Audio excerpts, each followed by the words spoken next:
Welcome to Beyond Soup, where I put up all sorts of stuff. Today we have another car audio product. This is a MB Quart RAA4200 audiophile quality car audio amplifier. If you're not familiar with MB Quart, they have been around for quite a while and they've been coming out with some really high-end products, especially in the speakers category and also amplifiers to match. Now, just wanted to really show you how this unit is functioning. It does have some scuffing on top of the heatsink here. And this thing's pretty heavy, by the way.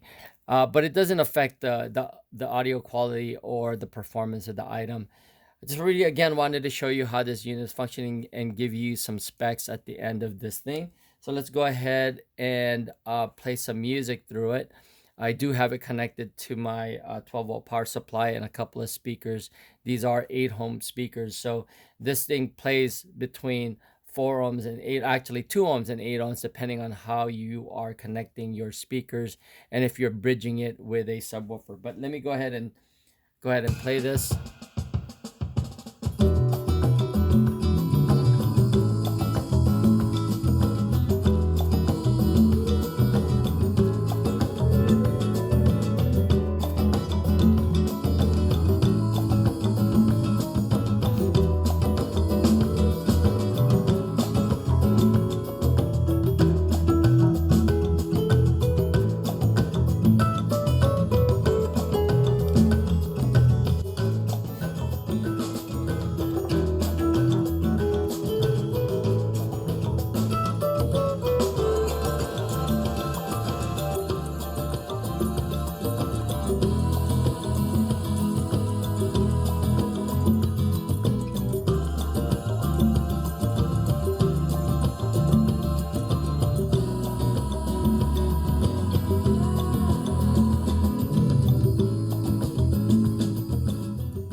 All right, as you can tell from this quick demo, this thing's got really nice mid-bass response. It's got some really smooth highs.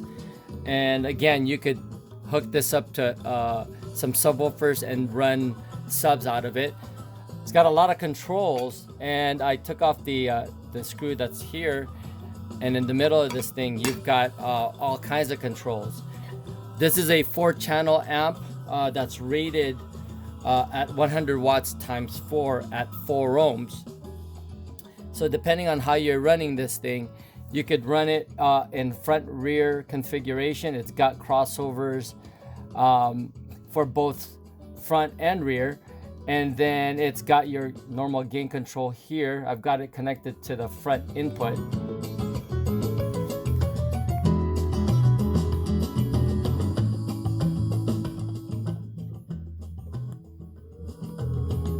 Okay, so the cool thing about this is it's got a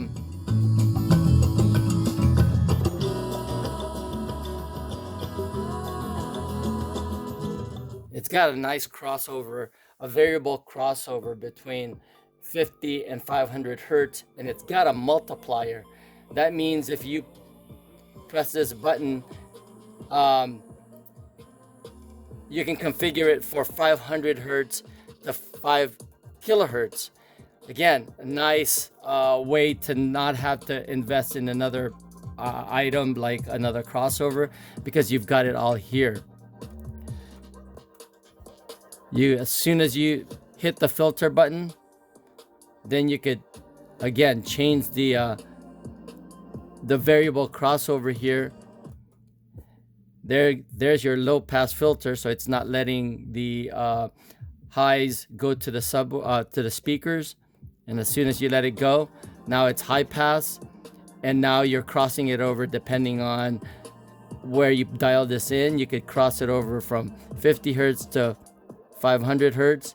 And again, the multiplier, you can change that all the way down to 5 kilohertz. So it's really a great way to either protect the speaker that you're playing or make it more efficient when it comes to what you want to play through your speakers. So it's got, man, this thing's got all kinds of variable adjustability. Again, you can also take the input from the front and make it into 2-channel mode, so both front and rear becomes a 2-channel, 1-channel, and second channel, depending again on how you want to configure it with like maybe a subwoofer or something like that. You've got a clip indicator on both here in front, so you know if it's clipping. And then your gain controls can go from 8 volts to 0.15 volts, depending on how much output you're getting out of that your head unit. So in the side of this thing, you've got your connectors. On the left side, you've got an actual here. This is an output, so you can actually daisy chain it to another amp, so you don't have to run another additional RCA cables.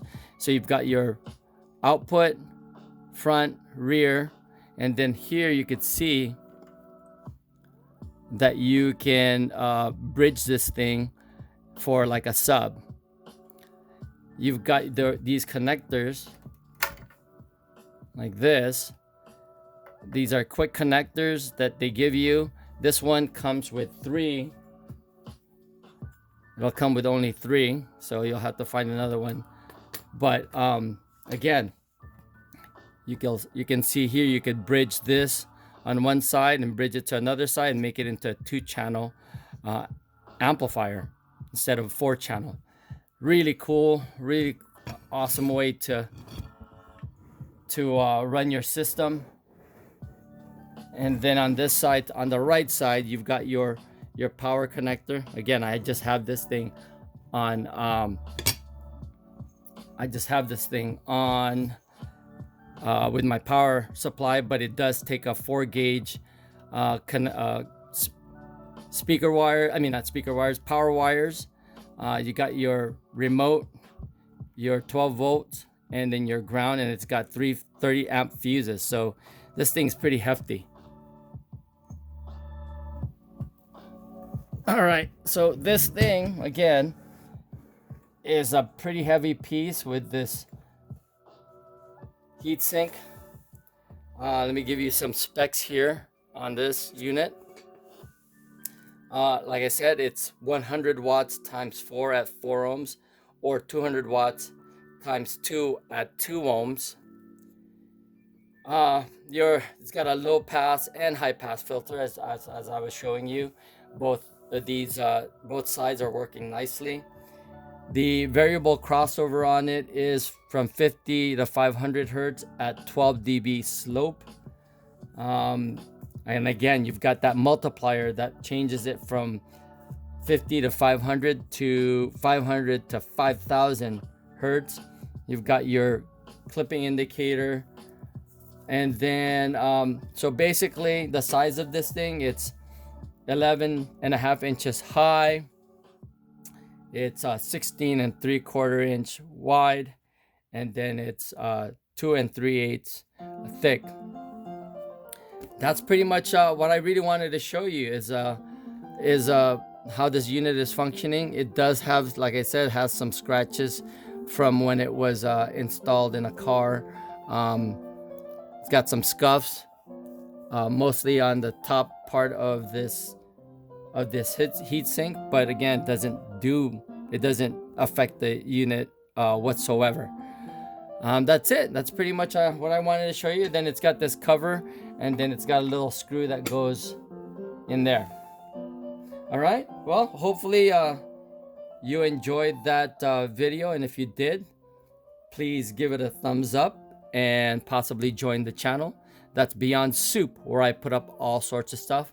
Thanks for watching, and I'll see you guys on the next video.